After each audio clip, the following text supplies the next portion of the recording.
Assalamualaikum warahmatullahi wabarakatuh. Sebelumnya perkenalkan dengan saya Alamsyah. Saya sekarang kuliah di IN Syekh Abdurrahman Siddiq Bangka Belitung, yang dimana alhamdulillah sekarang menduduki semester 6 di kelas E dengan jurusan Pendidikan Agama Islam. Yang dimana video ini saya buat untuk memenuhi kegiatan penilaian akhir dari jurusan Pendidikan Agama Islam dengan salah satu mata kuliahnya pengembangan sejarah kebudayaan Islam, yang dimana ditampuni oleh Ibu dosen Siti Hafsah, Magister Pendidikan. Kali ini saya akan membahas tentang pentingnya wali sanga dalam penyebaran Islam di Indonesia, Asia Tenggara. Tak asing lagi kita dengar bahwasanya wali sanga ini sangat terkenal dalam penyebaran Islam di tanah Jawa, yang dimana wali tersendiri memiliki arti teman atau sahabat, atau bisa dimewakili pemimpin, yang lebih spesifiknya memiliki arti sebagai orang-orang yang terdekat dengan Allah Subhanahu wa Ta'ala. Jadi sedangkan Songo ini memiliki bahasa Jawa yang artinya 9. Mengapa? Karena wali sanga, karena penyebarannya ada di tanah Jawa yang dulu mengikuti bahasa Jawa. Banyak juga kearifan lokal lainnya yang dalam menyebarkan nilai-nilai ajaran Islam menggunakan alat tradisional yang ada di Pulau Jawa. Jadi dapat disimpulkan wali sanga ini ialah tokoh Islam penyebaran ajaran nilai-nilai Islam di Pulau Jawa. Terus wali sanga ini sebagai salah satu pelopor masuknya Islam di Indonesia, yang dimana pertama kalinya diwakili atau yang dipimpin oleh Maulana Malik Ibrahim, yaitu sebagai Sunan Gresik, yang dimana lahir Samarkand, Uzbekistan pada abad ke-14, pada mula abad ke-14 ya. Terus silsilahnya itu sampai kepada Rasulullah dari melalui Fatimah atau Husain bin Ali ya. Datangnya Maulana Malik Ibrahim di tanah Jawa pertama kali itu di Desa Sembalo yang sekarang itu disebut dengan Leren Manyar, yang tidak jauh sekitar 9 km utara dari kota Gresik. Jadi pertama kali penyebaran Islam Maulana Malik Ibrahim ini di tanah Jawa, di desa Pesucian itu dengan membangun masjid. Walaupun banyak kelompok-kelompok agama lain jadi tantangan, tapi Maulana Malik Ibrahim ini menghadapinya dengan penuh hikmah, dengan mengajarkan nilai-nilai Islam. Seperti juga beliau memiliki keahlian dalam pengobatan dan juga pertanian. Banyak masyarakat setempat waktu itu yang sembuh akibat pengobatannya, dan juga hasil pertaniannya meningkat. Jadi dengan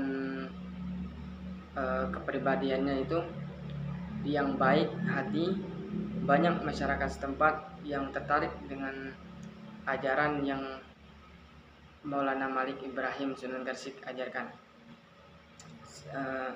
Maulana Malik Ibrahim juga mengajarkan bahwasanya manusia dalam konsep Islam yang mengajarkan manusia itu sama ratanya dipandang oleh Allah. Jadi tidak melalui tidak pandang bulu, tidak pandang kasta. Jadi semuanya itu sama di pandangan Allah. Jadi dengan begitu banyak masyarakat setempat yang tertarik dengan ajarannya. Terus dengan mulai begitu, Maulana Malik Ibrahim ini membangun sebuah pondok pesantren. Di pondok pesantren yang hingga saat ini masih jadi tempat pendidikan penyebaran agama Islam hingga saat ini. Terus yang kedua itu terus Maulana Malik Ibrahim ini meninggal dan dimakamkan di kota Gresik, yaitu di desa Gapura. Terus yang kedua itu ada Sunan Ampel yang dengan nama aslinya Raden Rahmat.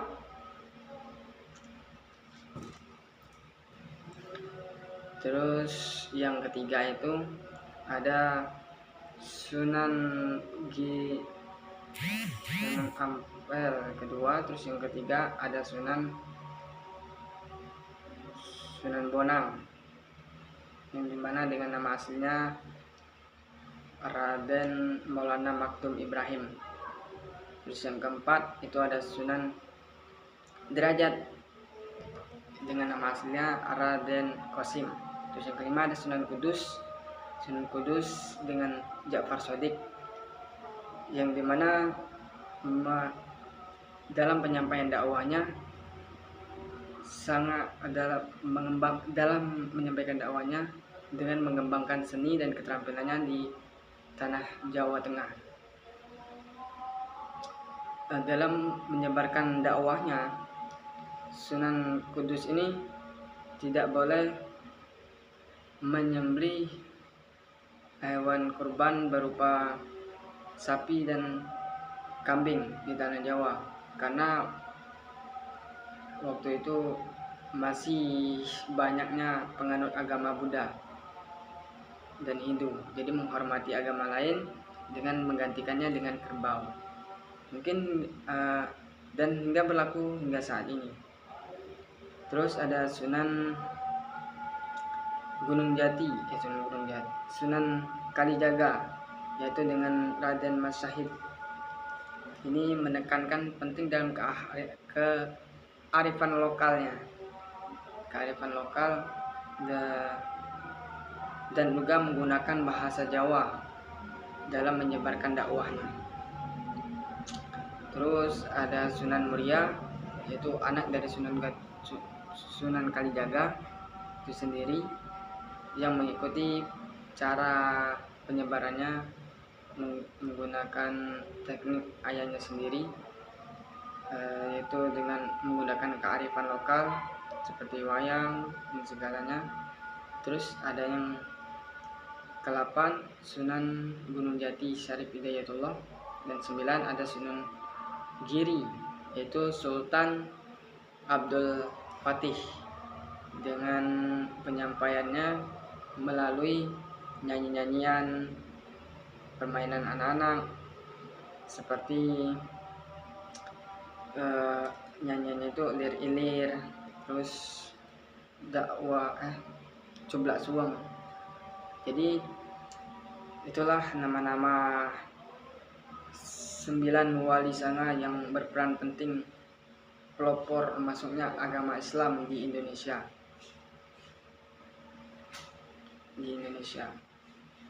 Mungkin saja tanpa wali sanga, adanya kedatangan wali sanga ke Indonesia, mungkin kita masih menganut agama Hindu dan Buddha mungkin.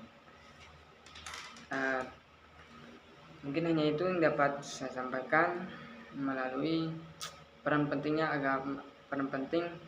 wali sanga dalam penyebaran Islam di Indonesia dengan melalui kearifan lokalnya, tingginya sosialnya, dengan cara teknik yang sederhananya hingga membuat banyak masyarakat setempat itu tertarik dengan ajaran nilai Islam. Seperti contoh tadi dari ceritanya Syekh Maulana Malik Ibrahim sebagai pelopor pertama kali wali sanga yang menyebarkan Islam di Indonesia. Mungkin sekian dari saya. Saya Alamsyah undur diri. Saya ucapkan wassalamualaikum warahmatullahi wabarakatuh.